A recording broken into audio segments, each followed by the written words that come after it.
શહેરના જવાહર મેદાનમાં ક્રિકેટ રમી રહ્યા હતા તે સમયે અચાનક વીજળી પડતા બે વ્યક્તિઓ દાઝી ગયા હતા અને આ બનાવમાં જાણવા મળતી વિગતો અનુસાર સાંજના સમયે વીજળીના કડાકા ભડાકા સાથે ધોધમાર વરસાદ શરૂ થયો હતો જે ચાલુ વરસાદમાં શહેરના જવાહર મેદાનમાં 5 થી 7 જેટલા યુવકો ક્રિકેટ મેચ રમી રહ્યા હતા તે સમયે અચાનક જ વીજળી પડતા અશોક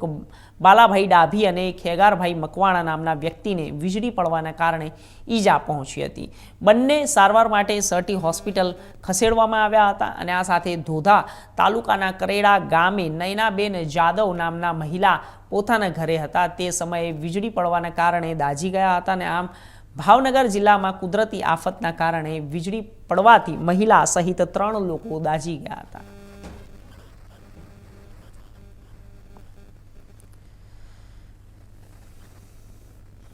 દાહોદના જેકોટ નજીક ઇન્દોર